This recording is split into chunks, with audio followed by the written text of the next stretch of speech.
44வது திவ்யதேசம் புதுக்கோட்டை அருகே இருக்கக்கூடிய இன்னொரு திவ்யதேசம், ரொம்ப அழகான திவ்யதேசம், திருமெய்யம் அப்படின்னு பேரு. பெருமாளுக்கு சத்யகிரிநாதர், சத்யகிரி, சத்யமூர்த்தி, சத்யவனம், சத்யக்ஷேத்திரம், சத்ய புஷ்கரிணி, பஞ்ச சத்திய க்ஷேத்திரம், அத்தனையும் சத்தியம், மெய் மெய் மெய் எல்லாம் அந்த பெருமாள் கிட்ட சத்தியம் சத்தியம் புனசத்தியம்னு வேதங்கள் சொல்லுவது போல் சத்தியமாகவே இருக்கின்ற எம்பெருமான். சரி, இந்த திவ்யதேசத்துக்கு போனேன்னா இதை நான் சொல்றது அப்படியே ஞாபகம் வச்சுங்கோ. உள்ள போன உடனே மூலவர் சத்தியமூர்த்தி எம்பெருமான சேவிச்சுப்பேள். அந்த கர்ப்பகிரகத்திலேருந்து வெளில வந்தோடனே பக்கத்துல ஒரு குகை இருக்கும், ராக் கட் கேவ். அதுல ஒரு ரங்கநாதர் இருப்பார். நீங்க நின்று ஒரு 4-5 மணி நேரம் அப்படியே இருக்கலாம், அவ்வளவு அழகு அந்த Perumal. It is a beautiful poetry in motion. அப்படியே ஒரு இப்போ 1970s 80sலாம் கொஞ்சம் இந்த கேமரா வந்த புதுசில் ஒருத்தர் எங்கேஜ் பண்ணால் அவர் ஒரு ஃபிலிம் ரோல் இருக்கும், அதில் இவ்வளோ தான் எடுக்க முடியும். அப்போ அந்த அப்பா அம்மாவை கூட்டு அந்த பெண்ணு பக்கத்தில் நிற்க சொல்லுவா, சிரிம்பா, அவர் சிரிக்கவே மாட்டார். ஒரு மாதிரி எல்லாரும் நேஷனல் ஆந்தமில் நிற்கிற மாதிரியே நிற்பா பாருங்க. இந்த 1980s ஃபோட்டோலாம் பார்த்தீங்கன்னா எல்லாரும் ஜனகணமன பாடிவிட்டா எல்லாரும் நடுவா, அந்த மாதிரி இருக்கும். அவர் சிரிம்பார், இந்த பக்கம் வாய் போகும், அந்த பக்கம் வாய் போகும். அப்புறம் இந்த ஃபோட்டோக்காரெல்லாம் சேர்ந்து அவளுக்கு ஒரு அசோசியேஷன், அவள் பார்த்துட்டா இனிமே இவாளை சிரி நெல்லுலாம் சொல்லவே வேண்டாம், நீங்கள் எப்படியோ இருந்துட்டு போங்க, நாங்கள் 4-5 பேர் வந்துடுவோம். இப்போ நீங்கள் கல்யாணத்துக்கு போனேன்னா பொண்ணு மாப்பிள்ளை விட அவள் தான் நிறைய பேர் இருப்பாள். இந்த பக்கம் ஒரு 4-5 பேர், அந்த பக்கம் ஒரு 4-5 பேர். அவள் என்ன பண்ணிடுவான்னா கேண்டிட் ஃபோட்டோகிராஃபின்னு பேர். உங்களை நிற்க வச்சு எடுக்க மாட்டா. நீங்கள் கொட்டாவி விடும்போதோ, தலையை சொரியும் போதோ, ஏதோ பையிலேருந்து எடுக்கும்போது இதெல்லாம் எடுத்துருவா. நமக்கே நம்மளை பார்த்தோன்னா பாவமாக இருக்கும், ஐயோ நம்ம இந்த அளவுக்கு மோசமாக இருக்குமா? அப்படி இல்லையே, கொஞ்சம் பொறுக்கபிள் அண்ட் பார்க்கபிளாக தானே இருக்கும், இது என்ன இவ்வளோ மோசமாக போயிட்டு அப்படின்னு நினைக்கக்கூடிய அளவுக்கு மாற்றி விட்றா. அந்த மாதிரி மற்ற திவ்யதேசங்களில் பெருமாள் 1980s ஃபோட்டோகிராஃப் மாதிரி இப்படி இருப்பார், இப்படி இருப்பார், அப்படி இருப்பார். ஆனால் இந்த திவ்யதேசத்தில் கேண்டிட் ஃபோட்டோகிராஃபி என்னன்னா, மது கைட்டப அப்படின்னு 2 அசுரர்கள் நீங்க கேள்விப்பட்டிருக்கலாம். மது கைட்டப எப்படி உருவானா, ஒருத்தர் தொட்டு பார்க்கறதுக்கு மிருதுவா இருந்தாராம், மிருது சாஃப்ட், அதனால மதுன்னு பேர் வந்துடுத்து. இன்னொருத்தர் கட்டோரமா இருந்தாராம், கைட்டபன்னு பேர் வந்துடுத்து.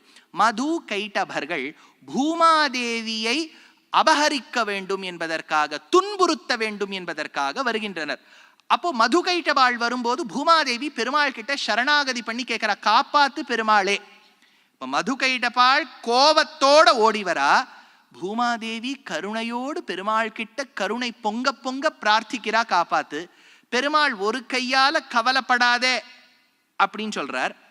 பூமாதேவியே கவலைப்படுறத பார்த்துட்டு மார்பில் இருக்கக்கூடிய ஸ்ரீதேவி பயந்துடுறா, ஐயோ என் நிலைமை என்ன ஆக போறதோ, நானும் இருப்பது தாமரையில், தாமரை என்ன ஆக போறதோன்னு அந்த பயத்துல இருக்கும்போது பெருமாள் வந்து அந்த இன்னொரு கையால கவலைப்படாதே, ஜாகிரதையா நான் உன்னை பார்த்துக்கிறேன் அப்படின்னு அந்த ஸ்ரீதேவிய கவலைப்படாதே, பூமாதேவிய மது கைட்டபாளை பார்த்து கவலைப்படாதே. மது கைட்டபர்கள் பூமாதேவியை அட்டாக் பண்றதை பார்த்துட்டு மேல இருக்கக்கூடிய ஆதிசேஷனுக்கு கோபம் வர தன்னுடைய கனலால் வாயால் விஷஜ்வாலையை கக்க, அதை பார்த்த யமதர்மராஜா சித்திரகுப்தனோடு வரிசை எழுதி வச்சுரு, இன்னும் கொஞ்சம் நாளையில மது கைட்டபாள் போயிடுவா, ஜாகிரதையா பார்த்துக்கோ, டைம் ஆஃப் டெத் நோட் பண்ணிக்கோ அப்படின்னு அவரை பார்த்து சொல்வார். இது அத்தனையும் அந்த பேனல்ல தெரியும். பெருமாள் சயன கோலம், ஒரு பக்கம் பூமாதேவியை பார்த்து கவலைப்படாதேம்பர், மது கைட்டபாள் ஓடி வந்துருப்பா, ஸ்ரீதேவி பயந்துருப்போ கவலைப்படாதேன்னு சொல்லுவார், விஷஜ்வாலையை வந்து ஆதிசேஷன் கக்குவர், யம தர்மராஜாவும் சித்திரகுப்தனும் எழுதின்னு இருப்பா கணக்க. இது அத்தனையும் கிட்டத்தட்ட 15 அடி அந்த பெருமாள். 15 அடினா பார்த்துங்கோ, 15 அடி 11 அடி ஹைட்டு. அவ்வளவு அழகான குகையில பெருமாள் காட்சி கொடுப்பார் இந்த திருமெய்யம்ங்கிற க்ஷேத்திரத்துல. இந்த பெருமாள் தோன்றுவதற்கு காரணம் என்ன அதை சொல்றார்.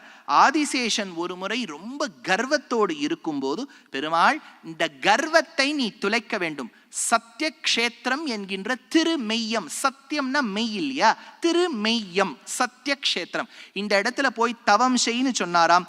சுடலையில் சுடலை நீரான், இந்த சுடலை வேற, சுடலையில் சூடு நின்றான் அமர்ந்ததோர் நடலை தீர்த்தவனை நரையூர் கண்டு என் உடலை உள்புகுந்து உள்ள முறுக்கி ஊன் விடலையை சென்று காண்டும் மெய்யத்துள்ளே.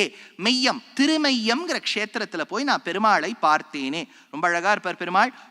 பாண்டிய தேசத்துல புரூரவஸ்னு ஒரு ராஜா இருந்தார். அவருக்கு பெருமாள் இந்த க்ஷேத்திரத்துல வராகமூர்த்தியாக காட்சி கொடுத்தாராம். இந்த க்ஷேத்திரம் திருமெய்யம்.